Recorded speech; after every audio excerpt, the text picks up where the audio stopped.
ఆయుధంతో విధ్వంసం చేసేవాడు రాక్షసుడు, ఆయుధంతో విధ్వంసం ఆపేవాడు దేవుడు. సంక్రాంతికి రావాల్సిన ఈగల్ వాయిదాలు, స్క్రీన్స్ కోసం పోరాటాల తర్వాత మొత్తానికి మన ముందుకు వచ్చింది. ధమాకా తర్వాత హిట్ కోసం రవితేజ గారి అన్వేషణ ముగిసినట్టేనా? తెలుసుకోవాలంటే వీడియో చివరిదాకా చూడండి. దానికి ముందు ఇదిగో బాబు మిమ్మల్నే, కింద ఒక ఎర్ర సబ్స్క్రైబ్ బటన్ ఉంటుంది, అది కొట్టేయమ్మా. వీడియో స్టార్ట్ చేసేద్దాం. కార్తిక్ ఘట్టంనేని సూర్య వర్సెస్ సూర్య తర్వాత second directorial eagle project announcement వచ్చినప్పుడు ఒక క్యూరియాసిటీ క్రియేట్ అయిందండి. పర్సనల్గా నాకు సూర్య వర్సెస్ సూర్య చాలా ఇష్టం. బట్ రిజల్ట్స్ అంత బాగా రాకపోవడంతో ఇన్నాళ్ళకి ఒక పెద్ద హీరోతో తీసిన సినిమాకి కొత్తగా ఏం తీసుకొస్తారని ఒక క్యూరియాసిటీ. కానీ డైరెక్టర్ ఎంచుకున్న సబ్జెక్ట్ బాగుంది. రవితేజ గారి క్యారెక్టర్ సహదేవ్ తీసుకున్న డెసిషన్స్కి ఒక మంచి ఫౌండేషన్ పడేలా చేసింది. అనుపమ పరమేశ్వరన్ ఒక ఇన్వెస్టిగేటివ్ జర్నలిస్ట్. ఆమె రాసిన ఒక ఆర్టికల్తో ఇంటెలిజెన్స్ బ్యూరోస్ ఇన్వాల్వ్మెంట్ గమనించాక ఆ ఆర్టికల్కి లింక్ అయిన బ్యాక్ స్టోరీని ఇన్వెస్టిగేట్ చేస్తూ స్టోరీని అన్కవర్ చేస్తారు. Action sequences, plot twists, comedy, romance అన్నిటినీ ఒక డీసెంట్ ప్యాకేజ్ చేసి ప్రెజెంట్ చేశారు. First half plot and character ఇంట్రొడక్షన్స్తో కొంచెం స్లోగా ఉంటుంది, బట్ ప్రీ ఇంటర్వెల్ ఫైట్తో కొంచెం పేస్ పెరుగుతుంది.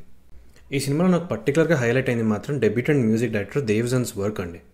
యాక్షన్ సీక్వెన్సెస్కి అలాగే రవితేజ, కావ్య తాపర్ మధ్యలో జరిగే లవ్ స్టోరీకి యాప్ మ్యూజిక్ అందించారు. తెలుగు ఫిల్మ్ ఇండస్ట్రీలో త్వరలోనే బాగా బిజీ అయిపోతాడని నా ఫీలింగ్. ఆ తర్వాత బాగా అట్రాక్ట్ చేసేవి set design and action choreography. మొత్తం సినిమాలో 4 యాక్షన్ సెట్ పీసెస్ ఉంటాయి. Pre interval fight is a highlight. Interval తర్వాత వచ్చే ఫస్ట్ యాక్షన్ సెట్ పీస్ కూడా బాగుంటుంది. బట్ ఆ తర్వాత అది కొంచెం ఎక్సైట్మెంట్ జనరేట్ చేసినా నాకు పర్సనల్గా కొంచెం ఓవర్ ద టాప్ అని గిమ్మికీగా అనిపించిందండి. అజయ్ ఘోష్, శ్రీనివాస్ రెడ్డి, నారాయణ్ గారి మధ్యలో కామెడీ సీన్స్ ఫస్ట్లో కొంచెం ల్యాండ్ అవ్వకపోయినా పోన్ బాగానే సెట్ అవుతాయి.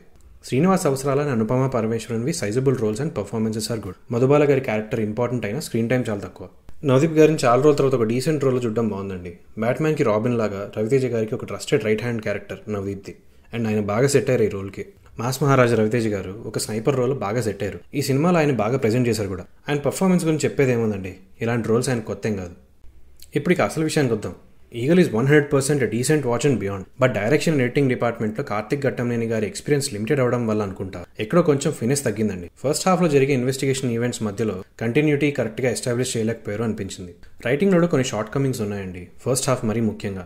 యూరోప్లో ఎక్కడో ఇండియన్ కాటన్తో తయారు చేసిన క్లోత్స్ అమ్ముతుంటే చూసి దాని మీద ఒక జనరల్ ఆర్టికల్ ఒక పేపర్లో పబ్లిష్ చేస్తే ఇన్వెస్టిగేషన్ బ్యూరోస్ ముందు వెనక ఆలోచించకుండా ఆ న్యూస్ పేపర్ ఆఫీస్కి వచ్చేసి ఆ ఆర్టికల్కి లింక్ అయిన సహదేవ్ గురించి డైరెక్ట్గా ఇంట్రొడక్షన్ స్టార్ట్ చేయడం చైల్డిష్ రైటింగ్ లాగా అనిపించింది.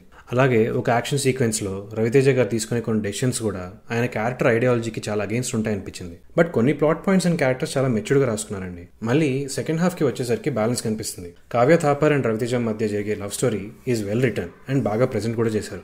యాక్షన్ సీన్స్ మాత్రం త్వరగా ఎంజాయ్ చేస్తారండి. ట్రైలర్ డైలాగ్లో విన్న విధ్వంసం గట్టిగా కనపడుతుంది సినిమాలో. ఇందాక చెప్పినట్టు కొన్ని డెసిషన్స్ కొంచెం ఓవర్ ద టాప్ ఉన్న థియేటర్లో విజిల్స్ గ్యారంటీడ్. ఓవరాల్గా Eagle is definitely worthy of a theatre experience. లోపాలున్న ఆనెస్ట్ ఎఫర్ట్స్ కనబడతాయి సినిమాలో. And more importantly it is entertaining, at least first 40 minutes తర్వాత నుంచి. సో మిస్ అవ్వకుండా చూసేయండి.